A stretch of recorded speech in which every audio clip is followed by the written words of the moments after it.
kasih.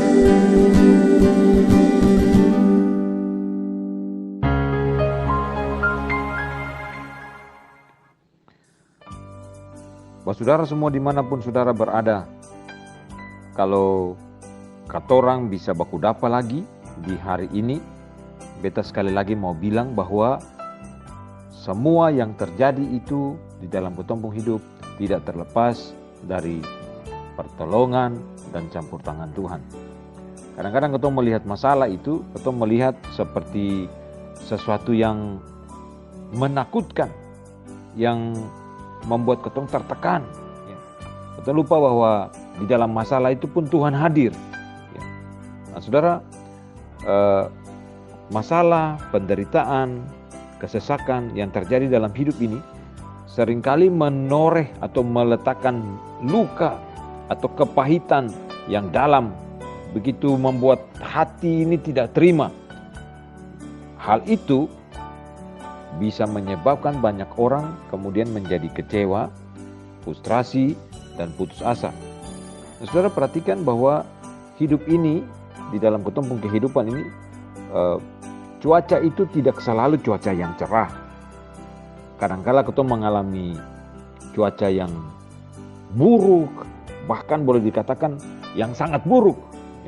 Beberapa hari yang lalu, kita pikir bahwa minggu lalu itu sekarang di Ambon bakal ada cuaca yang cerah karena mestinya musim sudah berganti menuju cuaca yang cerah. Tapi minggu lalu salah satu teman di Jayapura berkata bahwa satu malam angin besar datang menghantam, lalu dia punya atap garasi itu tumbang dan kayu-kayu atau besi-besi garasi penonggak atap itu menimpa mobilnya. Beta berpikir bahwa itu Papua, itu Jayapura, saya mungkin di Ambon sudah bakal cerah. Tapi dalam 2-3 hari terakhir, itu angin besar pada malam hari, angin hujan besar sekali. Sepertinya datang dari arah timur menuju ke kami di sini, dari Papua, habis Papua, Ambon, Maluku. Nah saudara, cuaca buruk itu bisa menghasilkan angin puting beliung, mendatangkan bencana, memporak-porandakan bangunan, menumbangkan pohon, dan bahkan menelan korban.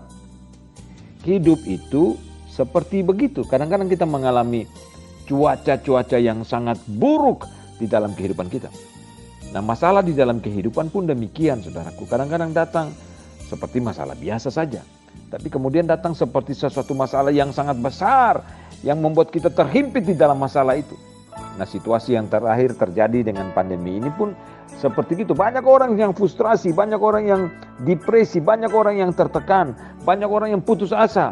Orang yang selama ini punya sakit mah, tiba-tiba mahnya bisa kambuh, asam lambungnya tinggi. Ada orang yang tiba-tiba punya tekanan darah tinggi, bisa menjadi stroke, tertekan, depresi, stres. Saudara, situasi itu terjadi dalam kehidupan kita. Dan mestinya kita harus berhenti sejenak dan melihat bahwa Tuhan mengizinkan masalah dan penderitaan terjadi untuk suatu tujuan, memproses kita supaya kita ini makin dewasa di dalam Tuhan.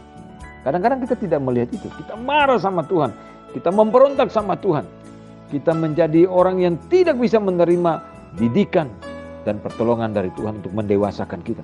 Tuhan mengizinkan segala sesuatu terjadi, bahkan hal buruk terjadi dengan kita, supaya kita belajar. Kita berproses dalam semua proses yang buruk itu, penderitaan dan hal-hal yang lain yang buruk yang terjadi atas kita, supaya kita menjadi lebih hari, lebih dewasa di dalam Tuhan.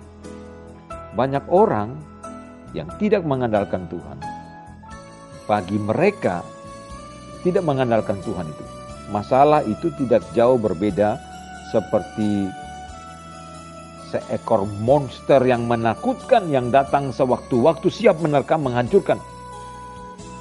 Bisa menghancurkan kehidupan rumah tangga kita, bisa menghancurkan pekerjaan kita, bisa menghancurkan masa depan kita, bisa menghancurkan pelayanan kita, apa saja punya kita.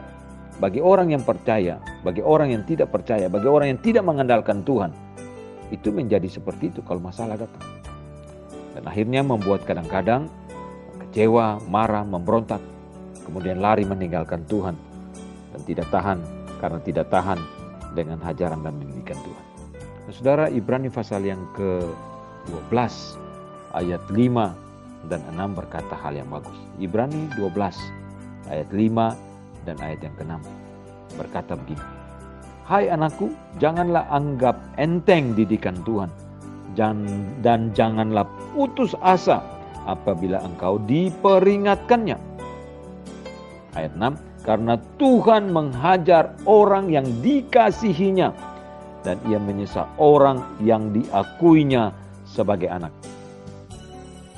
Ayat ini mau mengingatkan kita bahwa Tuhan bisa mendidik kita, bisa mengarahkan kita, bisa membuat kita belajar dari kesulitan-kesulitan yang terjadi dalam hidup kita, supaya kita menjadi dewasa di dalam Tuhan. Saudaraku, saudara dan saya seharusnya bersyukur apapun yang terjadi dengan hidup kita, apapun yang penderitaan, apapun kesulitan, apapun pergumulan kita. Sebab kesulitan, pergumulan, kesusahan itu adalah bentuk ajaran, didikan dari Tuhan. Dan didikan dari Tuhan itu adalah wujud kasih Tuhan kepada kita.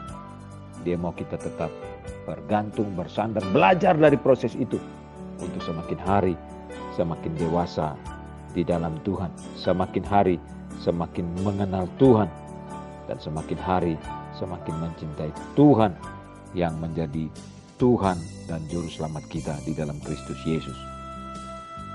Tuhan memberkati kita supaya kita boleh tetap kuat, kita boleh tetap bersandar dan bergantung kepada Tuhan dalam situasi apapun. Terpujilah Tuhan dari kekal sampai kekal.